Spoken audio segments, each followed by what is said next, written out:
adventure is Ming Lo moves the mountains. Let's go.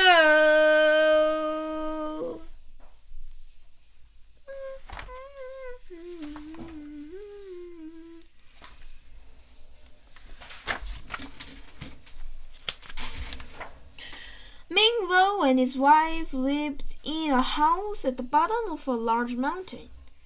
They loved their house, but they did not love the mountain. Logs and stones broke loose from the cliffs. They dropped down onto the house of Ming Lo.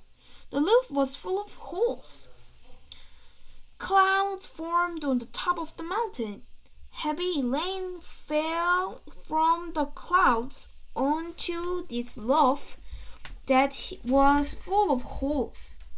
The rooms inside were damp and drippy. When the sun did shine, it never warmed the house of Ming Lo. The mountain always cast a dark shadow. Flowers and vegetables in the garden grew thin and sparse. "This mountain brings us nothing but unhappiness," said the wife of Ming Lo. "Husband, you must move the mountain so that we may enjoy our house in peace." "My dear wife," said Ming Lo, "how can one small man such as I move large mountains such as this?" "How should I know?" said his wife. "There is a wise man who lives in the village. Go and ask him." Ming Lo hurried to the village. When he found the wise man, he said, "I want to move the mountain that is near my house." The wise man thought for a long time. Wisp of smoke curled from his pipe. Finally he said, "Go home, Ming Lo. Cut down the tallest, thickest tree you can find. Push the tree against the side of the mountain with all your strength. This is the way that you will move the mountain." Ming Lo ran home. He cut down the tallest, thickest tree that he could find. Ming Lo and his wife held tightly to the tree, running as fast as they could run. They pushed the tree against the side of the mountain.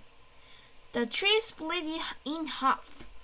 Ming Lo and his wife fell on their heads. The mountain did not move in an inch. "Go back to the wise man," said the wife of Ming Lo. "Ask him to think of another way to move the mountain." Again the wise man thought for a long time. Rings of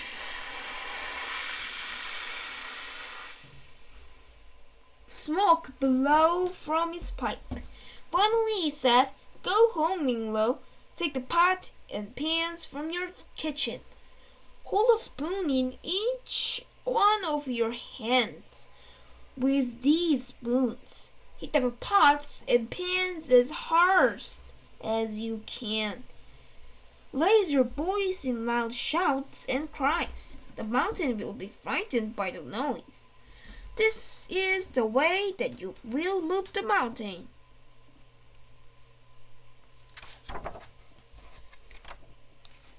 Ming Lo ran home. He took the pots and pans from his kitchen. Ming Lo and his wife held a spoon in each one of their 4 hands. They shouted and cried. They hit the pots and pans as hard as they could. They made a great noise. Flocks of birds flew out of the trees. But the mountain did not move at all. "Go back to the wise man," cried the wife of Ming Lo. "We must find a way to move the mountain."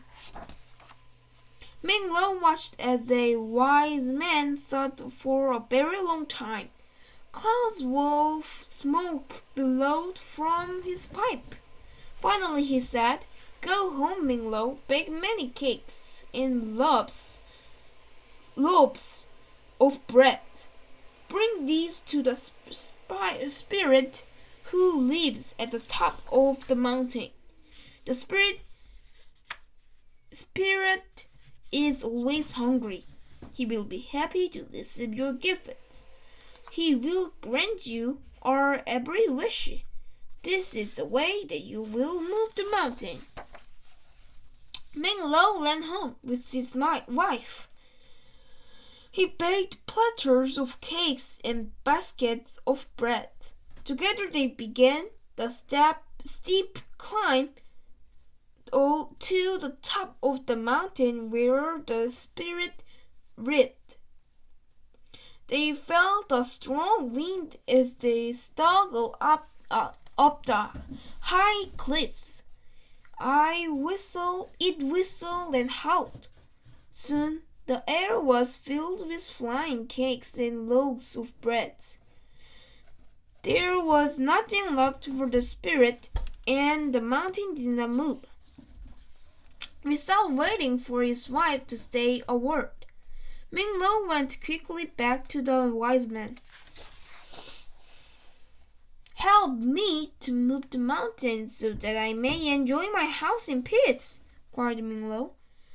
The wise man sat in deep thought for a long time. There was so much smoke coming from his pipe that he could hardly be seen. Finally he said, "Go home, Ming Lo. Take your house apart. Stick by stick, gather all these sticks that are the pieces of your house. Collect all of the things that are your possessions. Bind everything into bundles with rope and twine. Carry these bundles in your arms and the top of your heads. Face the mountain and close your eyes." "Having done all this," said the wise man, "you will step to the dance of the moving mountain. You will put your left foot in a place that is back of your right foot. Then you will put your right foot in a place that is in back of your left foot. You must do this again and again for many hours. When you open your eyes, you will see that the mountain has moved far away." "This is a strange dance," said Ming Lo, "but if it makes the mountain move, I will do it once."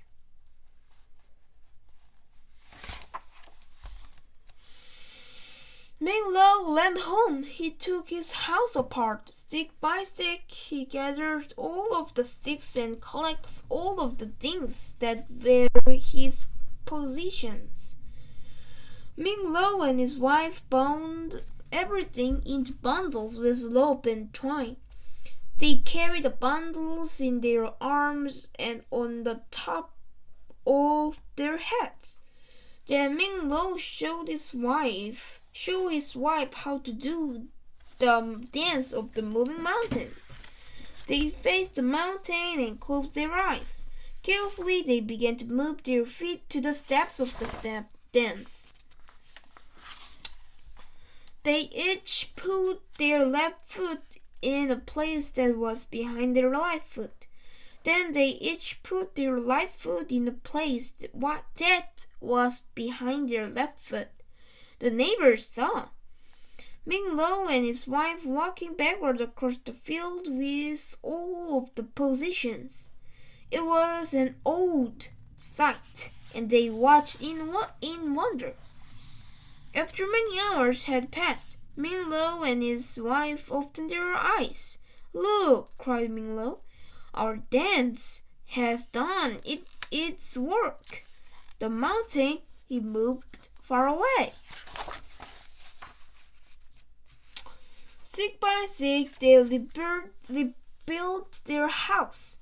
They unpacked all of the possessions and made themselves at home. Ming Lo and his wife lived the last of their lives under an open sky and the warm sun. where when rain fell, it came down gently on the roof that had no holes. They often looked at the mountain that was small in the distance.